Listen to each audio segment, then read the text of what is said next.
Enrolado marguerita, muito gostoso. 2 tabletes de fermento químico fresco ou um sachê de fermento biológico seco. Mas com o seco você não vai precisar fazer essa misturinha. Você só faz isso com o fresco para ele ir amolecendo e ele vai se tornando líquido. É nesse ponto, quando ele ficar bem líquido, que você vai acrescentar os outros ingredientes. Quando você faz com o biológico seco, não é necessário. É somente misturar o açúcar com o fermento biológico seco. Então misture bem até formar esse líquido, que aí ele vai estar bem dissolvido. Aí sim, você acrescenta 1,5 xícara de água morna, não pode ser quente, tem que ser morninha. E nesses dias de calor não é necessário ser muito mais pro quentinho, pode ser uma morna mais simples, mas você não pode matar o fermento. Quando você coloca água quente, você mata o efeito do fermento.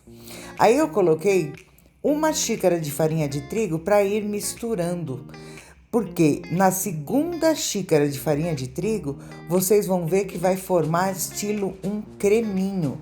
E este creminho é o ponto certo para fazer a fermentação. Levedar esse fermento para ele ficar muito mais fofinho e ter um crescimento como a gente quer, bem maravilhoso. Aí você reserva.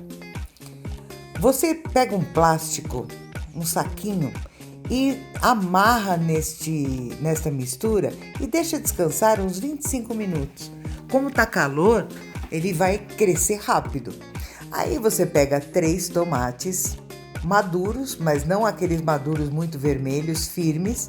Você vai cortar em rodelas, não muito fininhas e nem grossonas, que senão vai ficar difícil na hora de você enrolar o seu pão. Todos os tomates cortados eu vou pôr numa vasilha para aguardar. Você deixa separadinho, esperando a hora deles entrarem em ação. Eu peguei também manjericão, porque se é um enrolado marguerita, tem que ter manjericão. E esse manjericão tava lindo, com folhas grandes. Eu peguei um bom punhado. Eu gosto de bastante manjericão. A massa já cresceu. Olha que coisa mais linda. Olha que levedação que teve este fermento.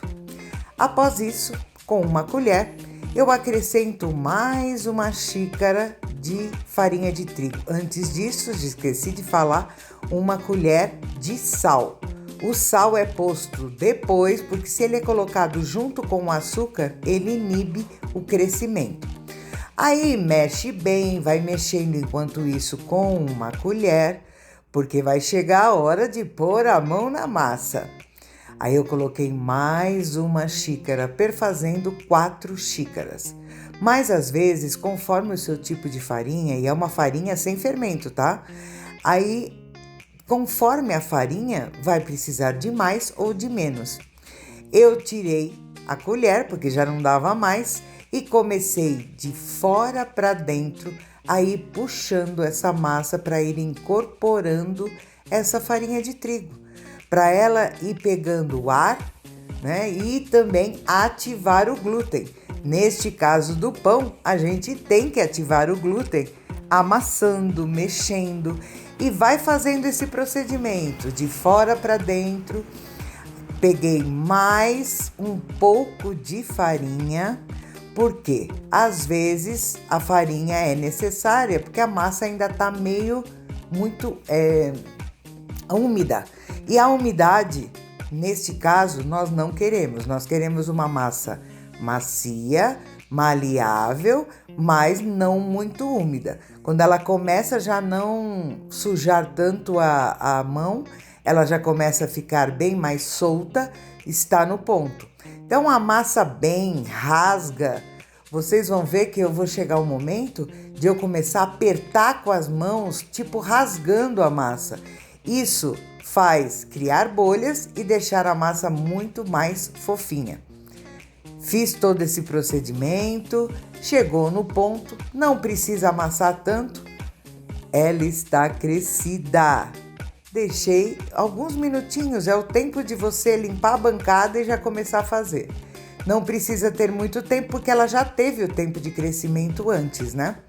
Aí eu pego metade dessa massa numa plaquinha, que eu gosto de usar como parâmetro para eu saber o tamanho que eu quero fazer do meu enrolado.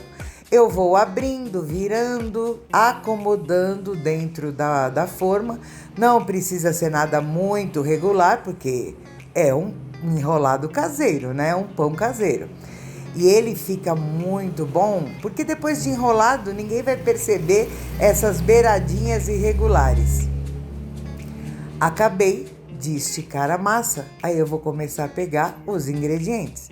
Eu usei 350 gramas de mussarela. Essa mussarela, muito gostosa, estava bem molinha, foi até difícil para mim poder separar as fatias. Eu devia ter separado antes, né? Mas eu fui acomodando essas fatias pela massa toda, de forma uniforme, cobrindo as pontinhas, distribuindo esses 355 gramas de mussarela por toda a massa. Depois que eu distribuí toda a mussarela, que foi uma dificuldade, viu? Mas deu certo, acabou dando certo. E se você quiser também, pode ser com queijo branco, se você não gostar da mussarela. Fica muito gostoso com queijo branco também. Ou mussarela de búfala, o queijo que você mais gostar. Eu já fiz também com queijo prato, porque na minha casa o pessoal gostava bastante. Peguei as rodelas que eu tinha deixado reservado e todas as rodelas eu distribuí por cima desta massa. Acomodei tudo para ficar bem direitinho. Tem que ficar bem tomatudo, gente. Fica muito gostoso porque o tomate solta um líquidozinho que fica divino. Polvilhei um pouquinho de sal. Peguei o meu manjericão e fui distribuindo, né, uniformemente por cima do tomate. Ai, como eu adoro manjericão. Além do sabor, o perfume que fica é divino. Peguei um bom azeite, reguei bastante, eu adoro azeite. Eu gosto muito, pus também um pouquinho de orégano, porque para mim fica com aquele gostinho meio de pizza, adoro orégano. Tem gente que não gosta, mas eu gosto muito de orégano. E fui enrolando, vai enrolando passo a passo até formar um enrolado literalmente, como vocês viram. Aí tem a segunda parte da massa. Eu gosto de pão recheado, mas eu também gosto daquele pão mais simples, que eu abro em forma de triângulo com uma pontinha maior na parte de cima. Aí eu reguei azeite e coloquei também um pouco de orégano, que eu adoro. O azeite com orégano para mim é incrível.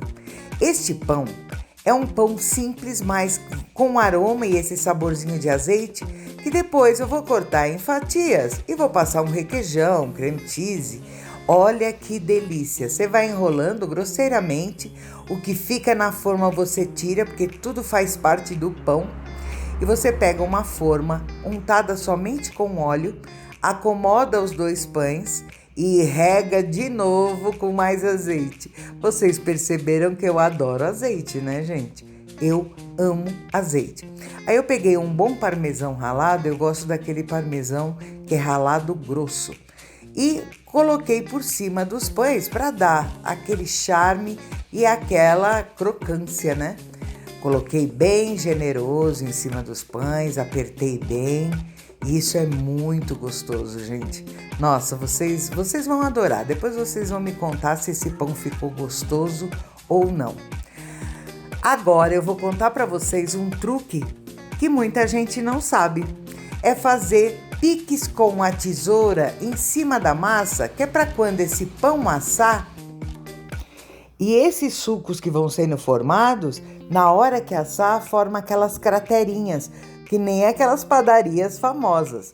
Fica muito gostoso, gente. Leve em forno pré-aquecido a 180 graus para ele ter tempo de crescimento. Eu tirei os meus pães, eu não gosto de muito tostadão em cima, para não ficar com gosto de queimado. Mas olha isso, gente. Ficou dourado, somente com azeite, não precisou passar gema. E na hora de cortar, ele fica crocante. A casquinha embaixo, a casquinha em cima, fica muito bom.